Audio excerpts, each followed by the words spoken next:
Glad you guys are back. It's good to have you guys back. We certainly missed you last year.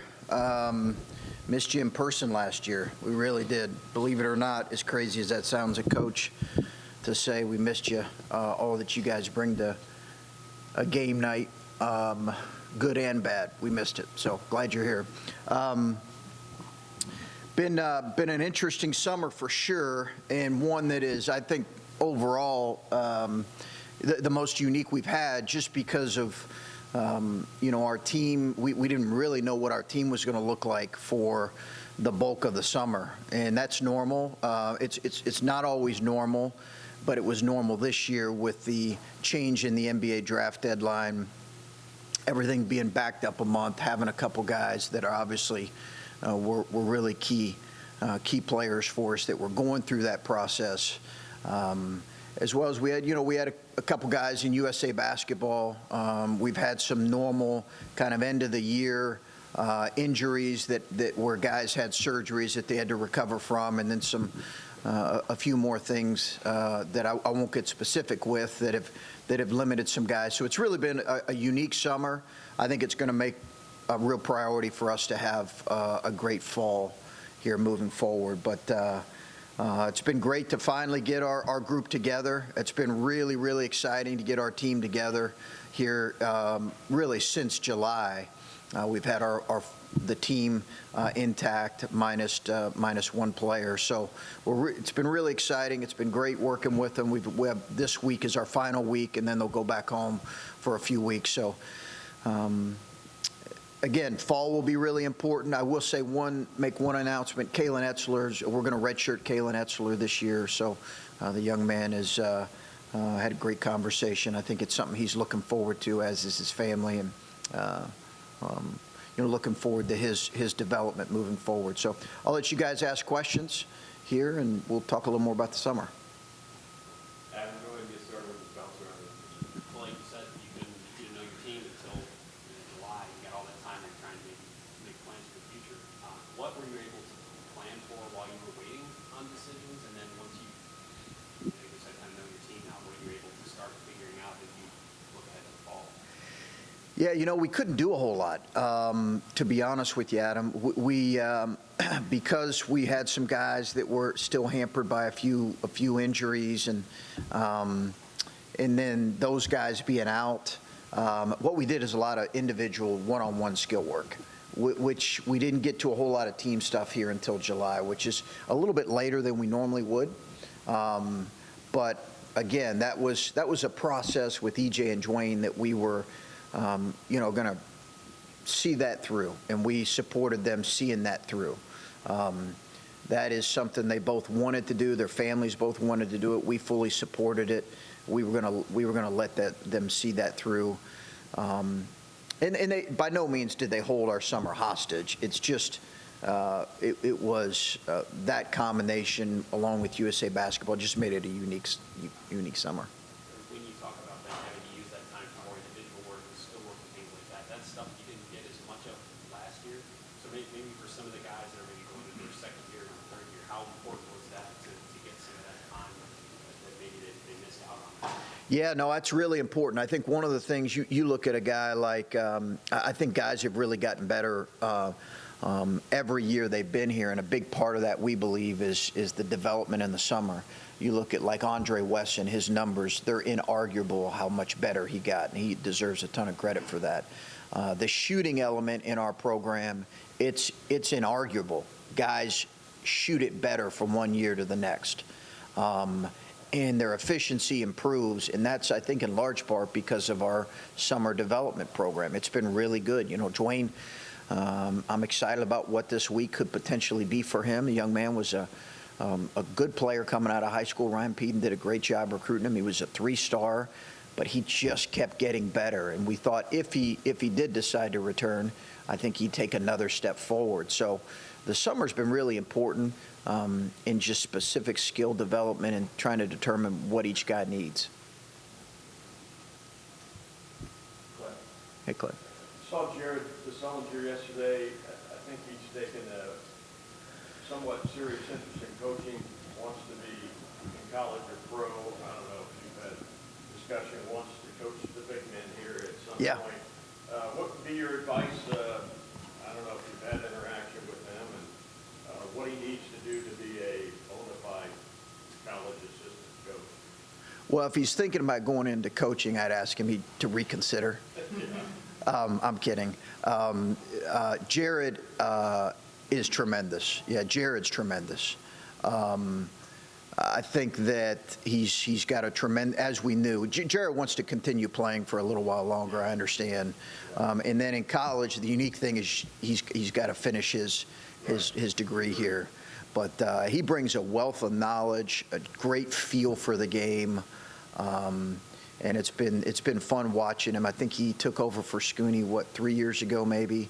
So the 3 years that he's been doing it with that team, it's been really fun. They came around for Pro Week. So I love Jared and love what he brings. I think he's got a really bright future if he does decide to be a professional college or high school coach. I think he's got a very bright future, and it's in his bloodlines, as we all know. I know EJ had a big improvement from freshman to sophomore year. What do you expect from him this season, and where do you expect him to play? Is it going to be strictly the 4, or what do you envision? Yeah, he's going to be almost exclusively at the 4, and we've said that really since the end of the season. That's been our intent all along, because one of the things that I think people have maybe forgotten a little bit about is Zed Key had a really good freshman year, and he's a big guy. He's maybe not quite as tall but he's a big guy and got great length, plays with great length, plays much bigger than he is. So we also always assumed that Zed was going to play more minutes as he moves forward in his career, obviously. So moving EJ, I think it's best, at the end of the day, it's best for EJ, it's best for his development. Having said that, he played offensively the 4 last year. That's what he did. We played him inside now, but that's exactly how he played offensively. I think for him, it's about having some more defensive ability and versatility. He's got to show that. The teams that we spoke with really did not, the NBA teams really felt like his offensive game in a lot of ways could use some, they talked about his shooting and his ball handling a little bit, but he played very much a kind of a perimeter forward type position. We certainly posted him some. He'll continue to do that because he's so good at it. But he's going to exclusively play the 4. There could be some times where we mix it up with him and Kyle. But yeah, I think for him, he's going to be played against, in some cases, a smaller guy or a guy his size that might be able to move a little bit better. So that's just going to put a premium on his ball skills improving and adding some things to his game. And when you look at the front court, you just have a lot of guys, whether it's Zed, Joey, Seth, EJ, Kyle, and then at the 3, Justice, Eugene. How do you figure out how to best figure out some sort of rotation when you have so many veteran guys who I assume are all going to play? Yeah, I think, Colin, that's not unique to us. If you look at rosters in our league, or if you look at rosters in the top programs that are in the top, say, 25 or 20 in the country, most of them this year have 13, some have 15 scholarship players that all, in essence, kind of think they're going to play. So this is not unique to us. This is a byproduct of what we all know, the super seniors that are coming back. It's created more depth. I think it's too early to tell right now because we really haven't spent a whole lot of time together as a team. We'll have a better feel for that really in September, in October after our first scrimmage, and then early in the season we'll have a better feel. It's hard to make any statements right now beyond the proven guys we have in our program. It's beyond I can't really make any statements about where we would position guys.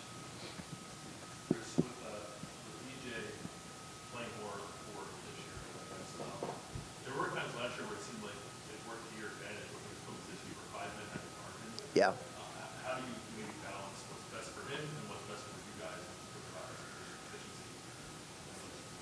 Well, he and I will have that conversation, but I think he can still play to his advantage and have strengths at that position. He played mostly the 4 his freshman year, mostly the 4. It was just last year where he played more towards the end of the season, but he played a little bit more and it was really who he was defending, right?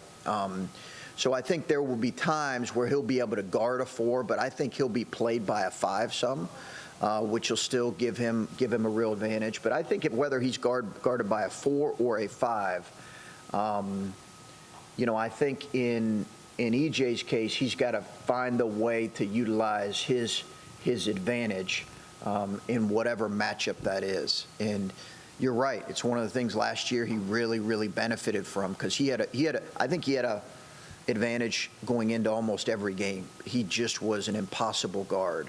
And I think he's going to be hard to guard again. But you're right, he's going to be guarded by a more mobile, in some cases. You're putting him out there with Zed and Joey. He's going to be guarded with a more mobile guy. I think the challenge will be when he's out there with Kyle, how are they going to match up?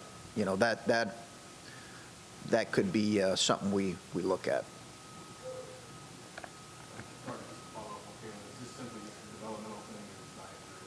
No, he's not injured. Yeah, he's not injured. It was when we recruited him, we had that conversation. So that was a conversation, And then obviously Dwayne's gone, TJ's gone, which means regardless, he's starting backwards. Yeah. Just start with Michi, how's his development going? How much of an impact did those individuals 5 minutes game last year? Have you seen that kind of show up this summer? I think it really helped. I think last year really helped Michi. Really helped him. He's had a good summer. And I'm excited about what this year can be for him. I'm excited about our young guards. I think they're going to be young. They're going to go through growing pains for sure. But I'm excited about our young guards that we have, including Malachi. And there'll certainly be times where we play a lot of 3-guard lineups this year.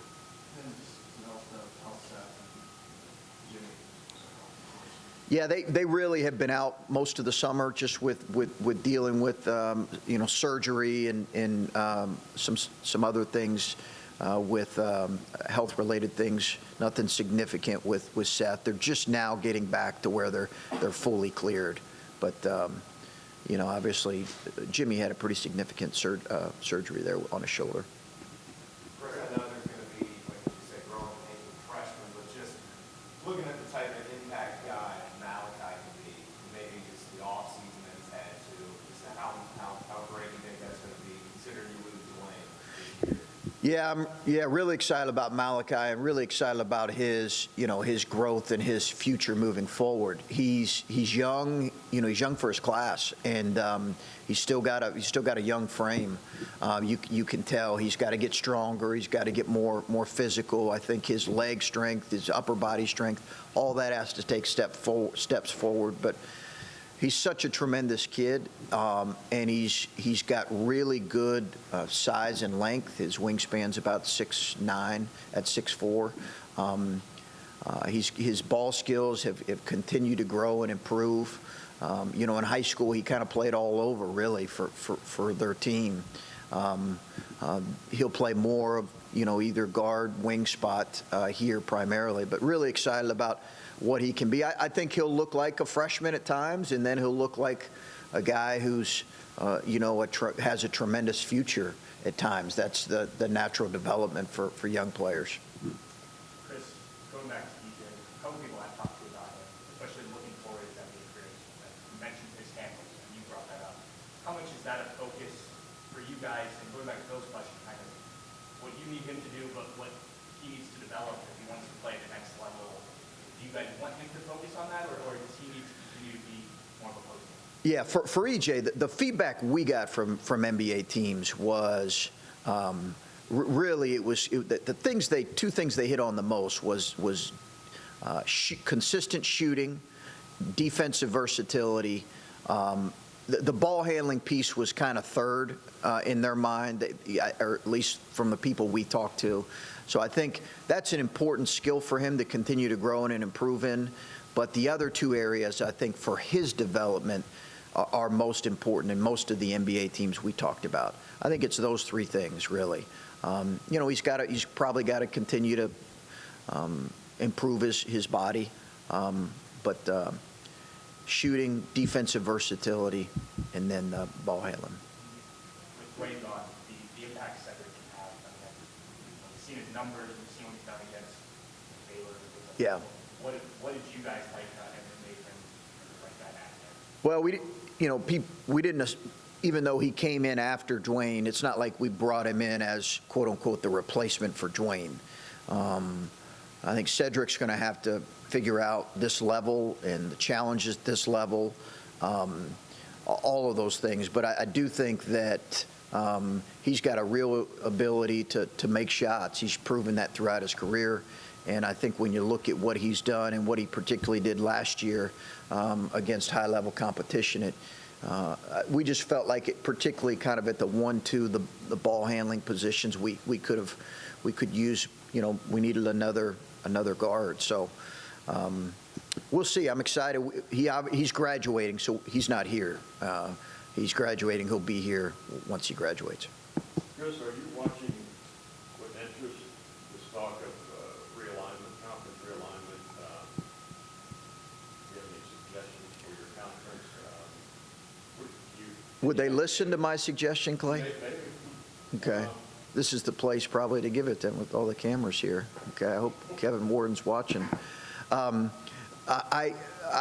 I haven't, we've really been busy recruiting, to be honest with you. I was on the road this weekend and you started to hear it. I was watching a game. I was watching a game Saturday morning and I had a media guy say next to me, "Hey, do you know such and such is about to join the Big Ten?" I thought he was joking. And then there was a coach on my left and a media guy on my right, and they got to talking about it. And, I'll have conversations with Gene, if I have questions or concerns, but it's really not something I've given a lot of. We've certainly talked about it up in the offices. Those are high-level decisions that, at some point I'll have a conversation with Gene about it, I'm sure. Just going back to the young stars, how important was it for you to get someone like Jamar and Cedric for those guys to learn from the passing experience before, especially with the departure of Freeman? Well, obviously our CJ was tremendous for us. CJ Walker did a lot of really, really good things for us. He and Dwayne, I thought, had really good years. I think we knew we were going to probably lose as the season went on. We thought we definitely could lose Dwayne, and we knew where CJ was going to be moving on. So we needed some veteran guys, and I think Jamari was the first one. I mean, Jamari's been really good. He's been an everyday guy in these workouts. He has brought a competitiveness and a defensive approach that I think we need. He's got to improve in some things defensively, but we all know his ball hawking is tremendous, and he competes. He really competes on that end. So, he was important for us, and he's just brought a real everyday approach to his work, which has been, I think, important when you have, some young perimeters. Mentioning the defense, and we know that there were some issues there last year, which Marty can bring you. As you work with some of these individual things and starting to look forward to the fall, how are you trying to focus on that and trying to improve at that end of the fall? Yeah, the fall is going to be really important for us on that. We've certainly looked at it as coaches. You don't want to overcorrect, Adam, because our defense has been consistently really good. It's typically been a top 20 defense in the country. So I want to be careful not to overcorrect. If it was a pattern, it would probably be a different story. But this has not been a pattern, of our teams typically dating back to Butler. And I think for us, you look back and we are going to change some things. We are going to change how we play, some defensively. We've committed to doing that, but I think the biggest thing is looking at our personnel or some things we need to address, and then I think collectively our conversation as a group, our buy-in has to be great on that end. And when you do add a guy like Cedric, sort of late into the summer, you've got guys that are here that probably think their roles might be a certain thing, and go about, I guess, working or talking through that with your players and just making sure that that doesn't, you bring a guy in and push the guy out the door? Listen, I think it's a real question, but as I mentioned, this is pretty common right now. If you look at rosters, I could pull up, the teams that are projected to win our league right now, and you would see 13, 14 scholarship players. This is not just unique to us. I think that you got to have conversations, but at the end of the day, it is a competitive, business that we're in, and at the end of the day, I think we'll see guys that really kind of rise to the occasion, and whatever is given to them will be earned. I understand you can't play, 12, 13 guys. I think that's not realistic. At some point, our rotation, well, it might be a little bit bigger this year. At some point, as the season progresses, maybe it'll be tailored down a little bit. But we've got a lot of work between now and then. And at the end of the day, I think players realize that they're going to have to earn their playing time. When you look at the addition of Cedric, how much of it was, you have a veteran roster right now, a talented roster, and you just want to leave no stone unturned. And if you get this last guy, you didn't have to make a move, but Yeah. you wanted to make this move just in case, if he didn't have him, maybe that's an issue that you might have in the line. Yeah, and it helped that Tony had recruited him and knew him. I think that was a part of this. There was a couple other guys, honestly, that we were recruiting that we felt like Cedric would be a better fit, maybe because he wouldn't be as ball dominant potentially. So you're always having those conversations, and I think there was a lot of discussion on that once we realized Dwayne was going to move on. It is. I have to be honest. The idea that we were a little bit banged up, more than a little bit banged up, going into the end of the year last year, and you could certainly look to 4 games in 4 days and what that did to our bodies physically. But I do think as a coach, I probably would be lying if I didn't say that didn't factor in some to I just felt like we were a little bit thinner than we needed to be, and some of that was, some really unique circumstances with Abel going down at the start of the season, and then other injuries that happened. But I think I'd be honest in saying that was a factor. Not to compare you guys to football players. 2 years ago, off-season, we heard a lot about high frequency trucks as motivation for Ryan's team. You guys obviously were very disappointed with that first-round loss, and I know it's different when you're that close to a championship as opposed to a whole tournament. But Yeah. how much has that loss to Oral Roberts kind of been a driving force for this team this offseason? I think I'm interested to see as a group, once we get everybody together and once we spend time together, because we have certainly a lot of guys. We've had great continuity from last year to this year in terms of our roster. I think we're top 10% in the country in terms of our continuity. When you look at across college basketball, we've had tremendous continuity in our roster. I think so you have certainly a lot of guys who've been a part of that, who were a part of that experience. And it's something we've talked about and we'll continue to talk about.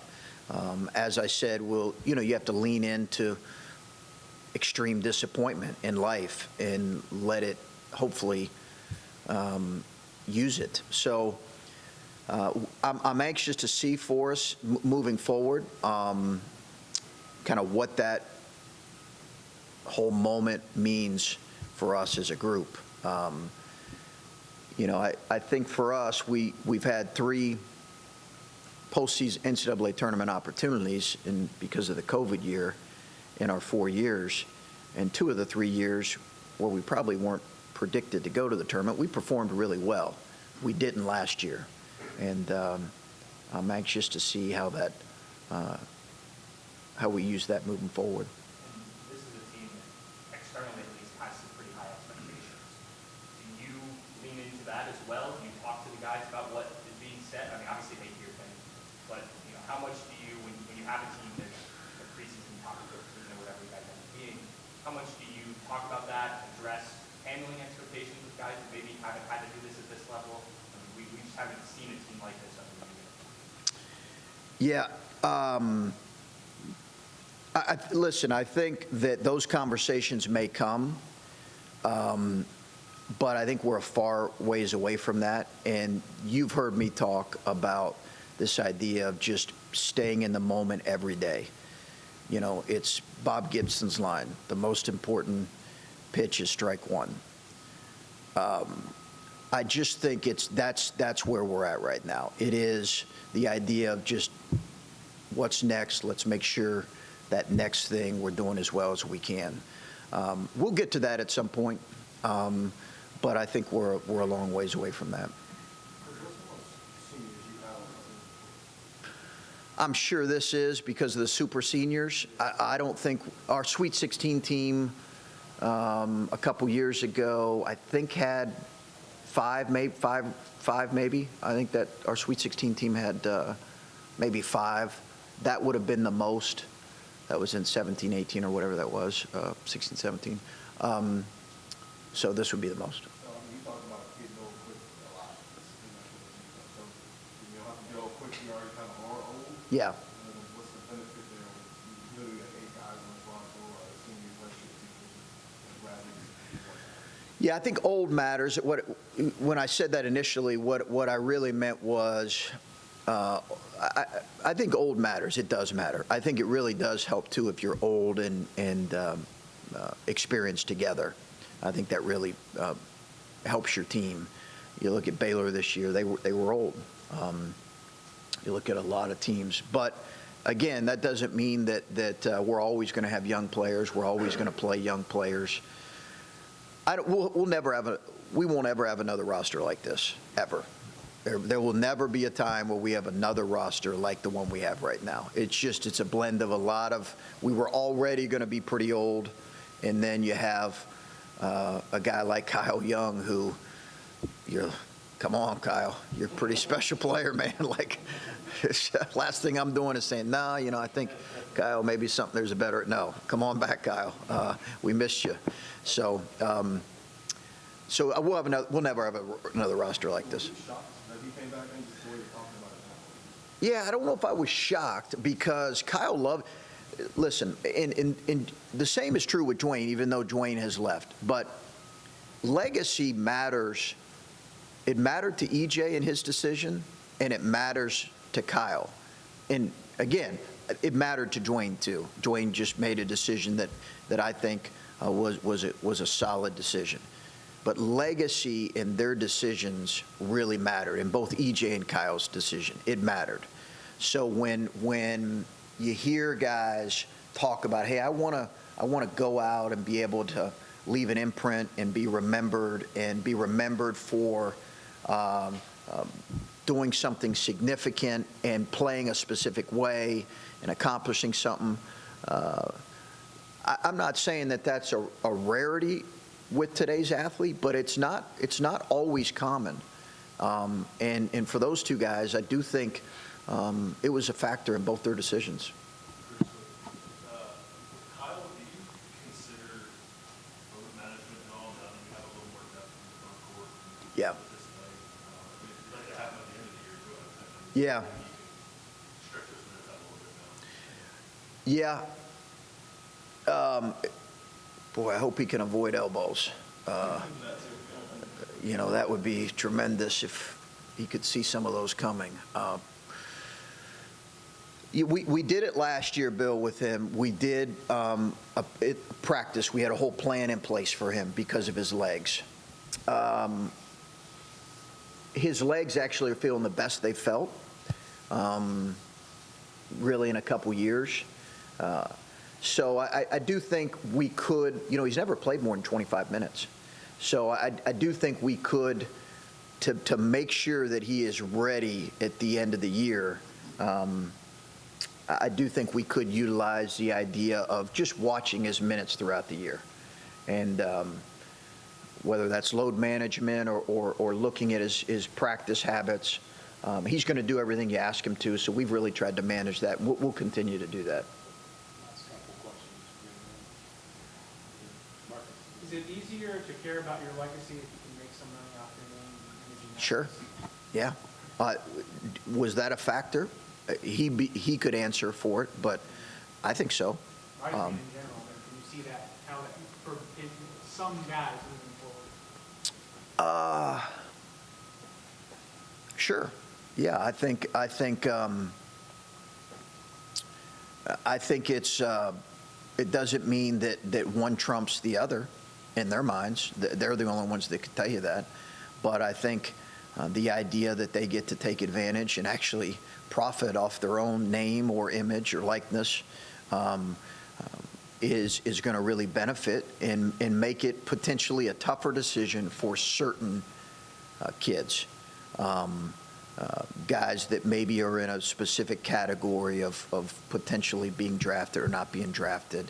I still think you'll see the trend that's continued in the last 5 to 8 years in college basketball, where young men will continue to professionalize as soon as they see the real opportunity for that. That's just where it's headed. That's where it's been. There's no, it's just like, people who get shocked about, transfers all the time, like that ship sailed 10, 15 years ago in college basketball. Same things, the game's different. But will name, image, and likeness impact some decisions? I think they will. Ask about JT Tumola. I'm surprised. How long does it take before I got the first question? Half hour. I was shocked too. Yeah. I didn't expect that. Yeah, I was prepared. It was number one right here. JT, right? Did you expect him to play at all, and did you scout him at all to even know what he would bring to the hypothetical court? Yeah, we've seen him, and we haven't seen him live, but we've seen him on film. We watched him a little bit, listen, I think we're a ways away from him stepping onto a court. Ryan and I will have conversations. I'm sure ultimately will come down to what the young man and his family really want to do. I met with him when he was here. We had breakfast. Beautiful kid, beautiful family. He's a good player. But I'm not going to stand in the way of a national championship or a first round pick. First pick, I guess. I want to follow up on that sort of, there are other people who have dual sport offers Yeah. from you guys in your class. I know you can't talk about it individually. There's another one who just got 3 MAC offers this week who are football first prospects. How do you feel about the concept of dual offers and guys who are huge targets for the football team, but also maybe want to play basketball? Well, I think if they have conversations with us, which they have, if the football staff has conversations with us and said, hey, this young man has genuine interest in it, we're open to it. They understand those conversations are always ongoing. But if they ask us to meet with a young man, which they have, because he has interest in basketball, we'll have conversations. We just had another one this past weekend while we were on the road with a potential dual sport player, maybe who you're mentioning. So we'll gladly, I think one of the coordination between both staffs in recruiting, they've met with some of our guys.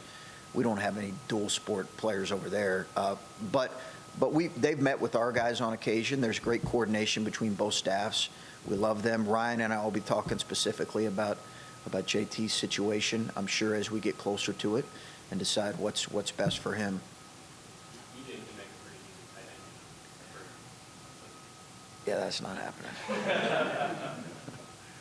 Well, along the lines of specifics you can't get into, but you guys have some things going right now in the recruiting world in 2022, and it's a class that seems to have Jake Eagler's imprint on it. He's 3 years into his time here at Ohio State. What is he providing as an assistance? It's hard sometimes to write about or evaluate assistants, knowing exactly what their roles are, but what is he giving you, and how important has he been to the 2022 class? Yeah, Jake's been fantastic. He's been a tremendous asset, a tremendous hire.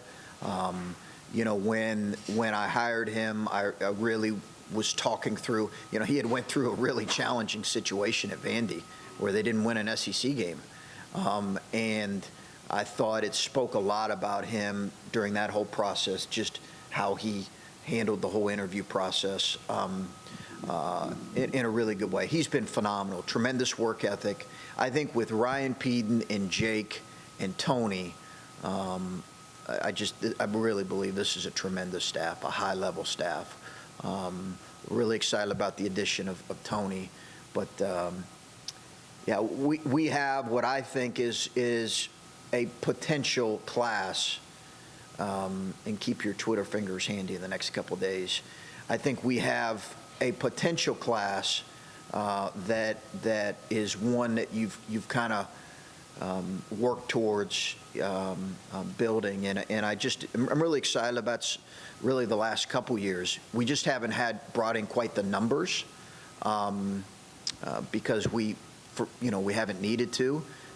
With all that we're losing, we need to bring in a really solid class that can impact things, and I'm excited about that. Really excited about it. Your opponent in the Big Ten ACC Challenge is real Duke.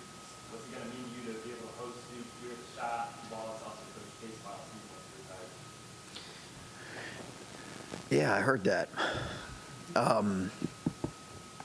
Listen, we'll talk about it more as we get closer, but they're a great opponent, and I'm excited about the atmosphere, the environment that's going to be here, because they're a tremendous school, tremendous opponent, and obviously one of the greatest coaches our game has seen. So looking forward to it. But to quote Bob Gibson again, we just got to get to practice number one. But that'll be a great opportunity.